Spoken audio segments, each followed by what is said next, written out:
시작하겠습니다. 여야정 협의체 경제 컨트롤 타워부터 세워야 한다.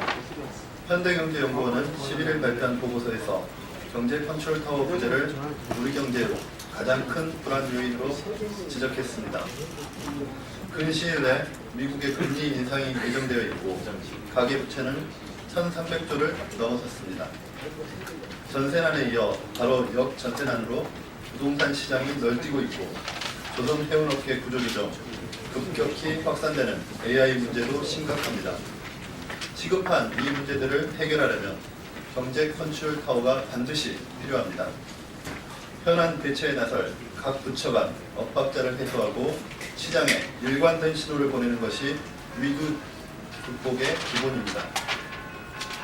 우리 당 안철수 전 대표가 주장한 바와 같이 여야정 협의체의 목표는 국정 공백을 메우는 것이며 국정 공백은 경제 분야에서 가장 심각하고 중대하게 나타나고 있는 상황입니다.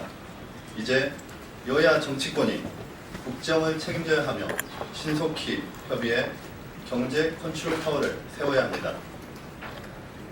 박근혜 대통령은 탄핵되었지만 경제 현안, 민생 현안을 해결할 정부의 역할은 중단되어서는 안 됩니다. 두 번째 안건 하겠습니다. 검찰에 바통을 넘겨받은 특검, 대통령 제3자 뇌물수수 혐의에 집중해야 합니다. 어제 11일 박근혜 최순실 게이트를 수사해온 검찰이 그동안의 수사를 마무리하고 관련 수사 기록과 증거 자료들을 모두 특검에 넘겼습니다. 국민의당은 그동안 수사에 매진해온 검찰의 도구를 높게 평가합니다.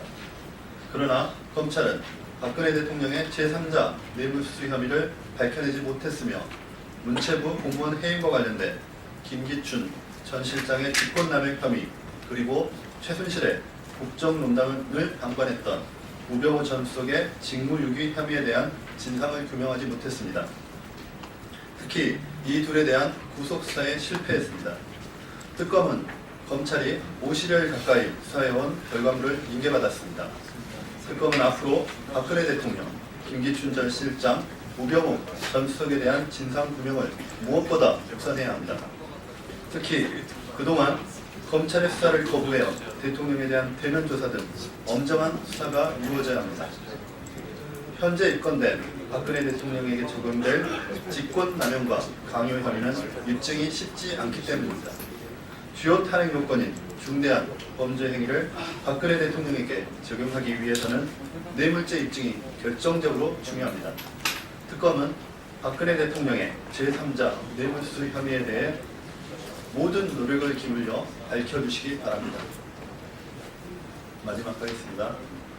역대 가장 빠른 속도로 확산하는 조류독감, 여야정 협의체로 대응해야 합니다.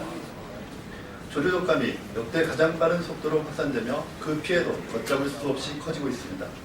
지난달 16일 조류독감이 확인된 이후 25일 만에 살처분했거나 곧 살처분될 예정인 닭과 오리가 벌써 1,000만 마리에 육박합니다. 지금 이 속도라면 조류독감으로 가장 피해를 본 2014년의 피해 규모를 넘어설 것으로 예상됩니다. 그러나 정부의 대응은 아니라기만 합니다. AI가 검출된 지 일주일 뒤에서야 AI 관계 차관 회의가 처음으로 개최되었고 이마저도 국무총리가 아닌 국무조정실장이 주재한 회의였습니다. 초동 대응 실패, 정부 차원의 재정 인력 등 지원체계 부족, 농민 신고에 의존하는 방역 시스템 등 AI 확산 원인 등은 다양합니다. 그러나 그 무엇보다 중요한 것은 각 부처의 대응을 총괄해 지휘할 컨트롤 타워의 부재입니다. 지금 상황에서 조류독감 처분은 정부에만 맡길 것이 아닙니다. 여야 정치권은 책임지고 조류독감 해결에 나서야 합니다. 국민의당은 다시 한번 여야 각 당에 조속히 여야정 협의체를 구성해 조류독감 해결에 나설 것을 촉구합니다. 네, 감사합니다.